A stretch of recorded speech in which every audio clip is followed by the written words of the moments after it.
Hey guys, welcome back to the channel. Today I'm going to be doing my November wrap-up.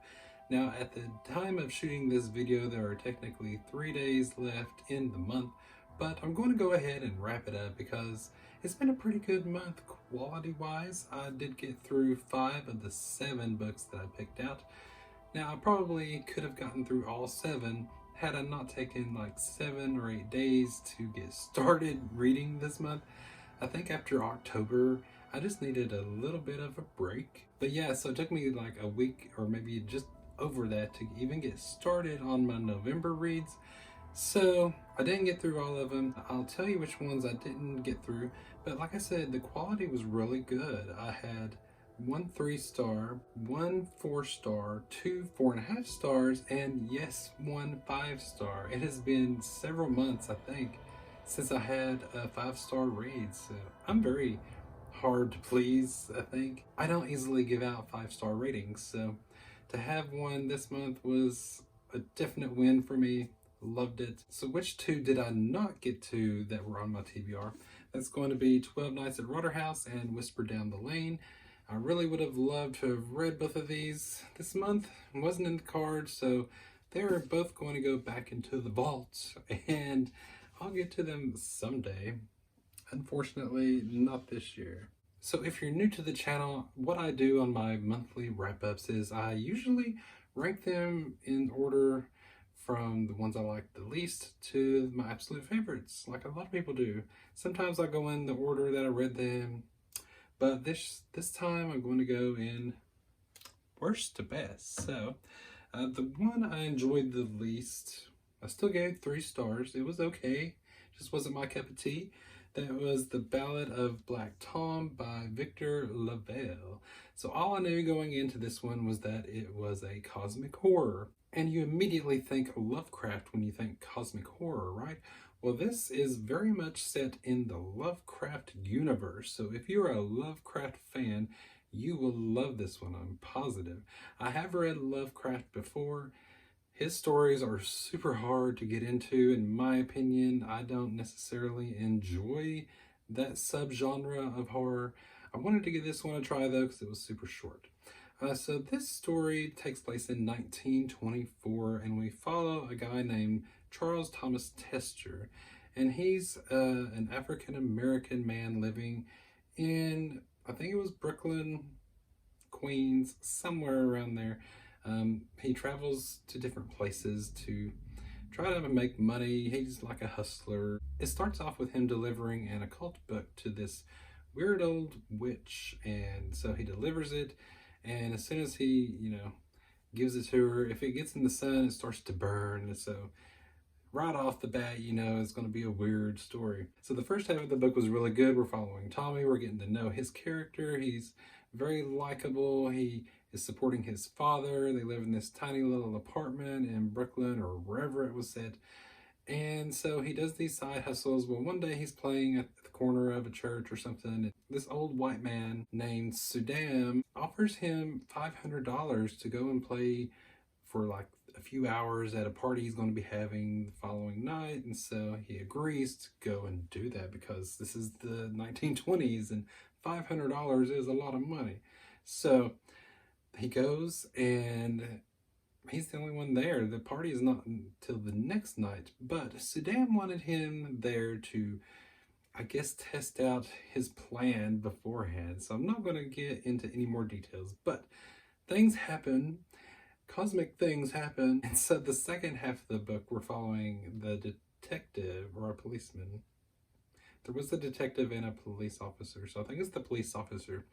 So we're following his perspective in the second half of the story and finding out what happened to Tommy, and I really can't give any more details about it. I thought it was okay. I much rather would have had it follow Tommy the whole time. There are some horrific, weird-ass moments in this one. I will give it that. So I think that's why I gave it a 3. The horror we got was pretty out there. It's kind of creepy, kind of bizarre. So if you're into that sort of stuff, then definitely check this one out. So this next one I gave 4 stars to. It is a classic. It was written in 1896, I think. That's going to be The Island of Dr. Moreau by H.G. Wells. So this is one that I really wasn't planning on reading until recently. And I'm so glad that I did, because it was a really good story. It's about this man who ends up shipwrecked basically on an island.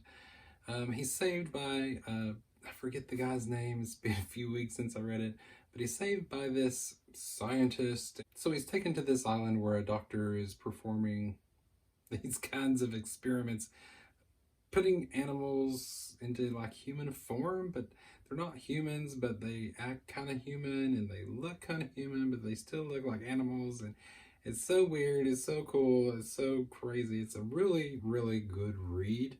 It's one of my favorite classics, I think. So I don't want to give any more details because I think a lot of people know what this story is about, and if you don't, I don't want to spoil it. But things happen, and I felt really bad for the hybrids, even when things happen. So if you're ever in the mood for a good island story, that's technically sci-fi, but I call it island horror, okay? This is a really good island horror story, and I highly recommend it. Up next is one that I just finished last night. I spent the whole day yesterday reading to try to get it done, and I did. I'm so glad that I finally read it. It's another modern classic, and that's going to be The Exorcist by William Peter Blatty. Oh my goodness. What can I say about The Exorcist that hasn't been said already? Let me start out by saying I started reading this on, I think it was the Tuesday before Thanksgiving. So I read just like the first 2 chapters. Wednesday I woke up fine. I went to work, totally normal day.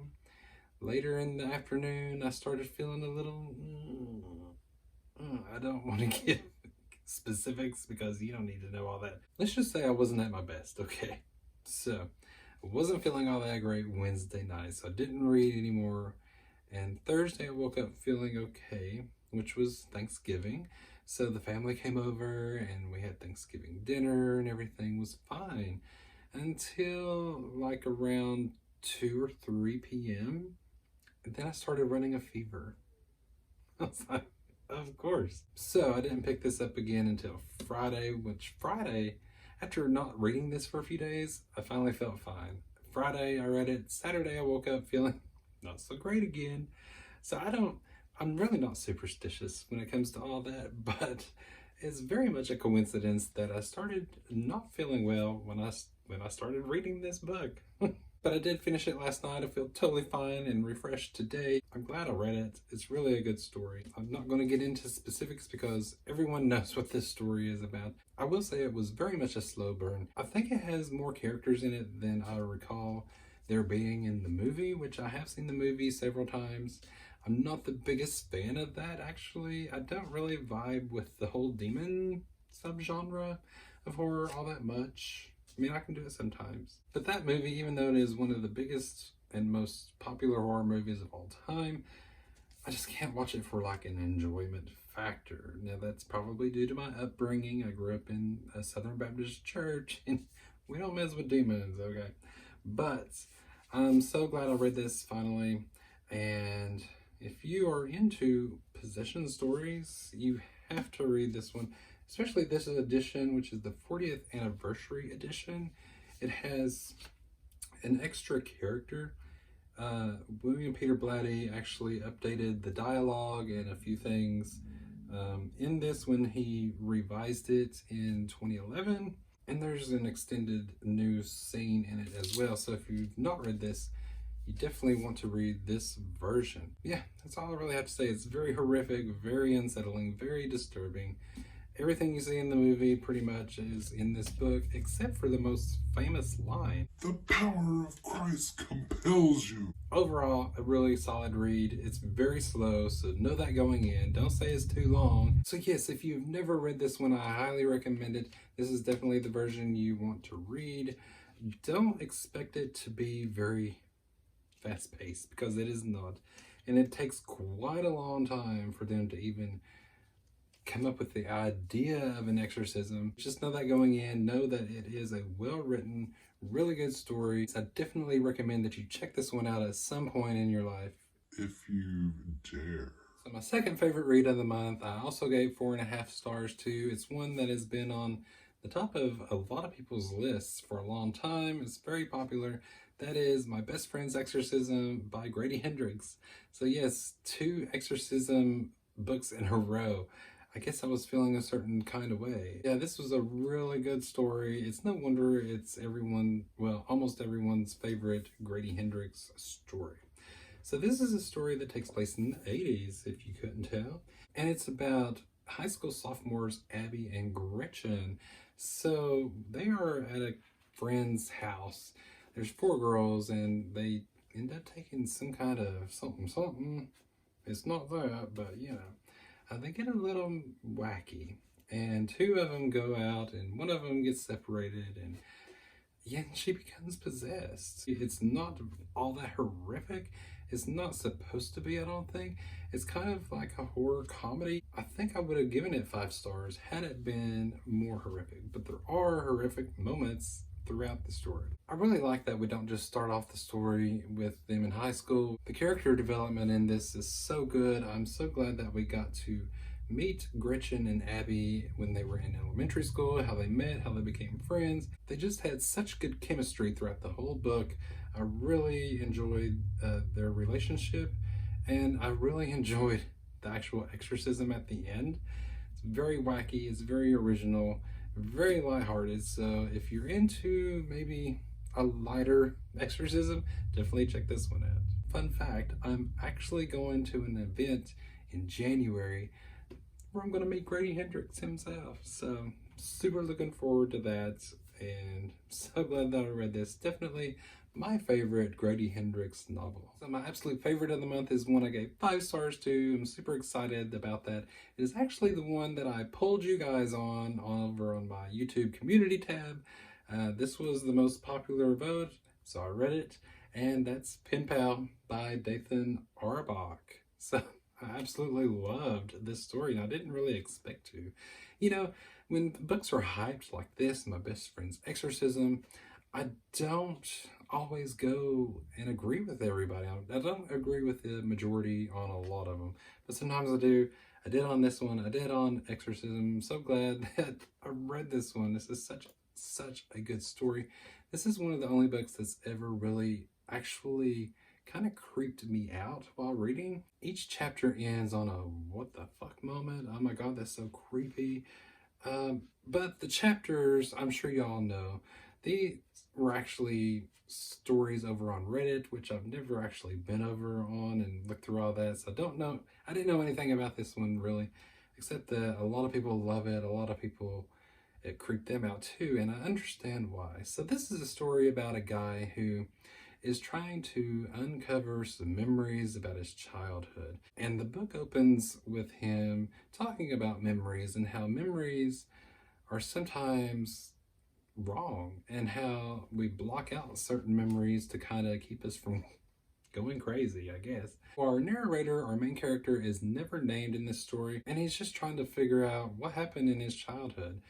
And it's not told in a linear fashion, but it all takes place basically between when he is starting kindergarten all the way through the 1st grade.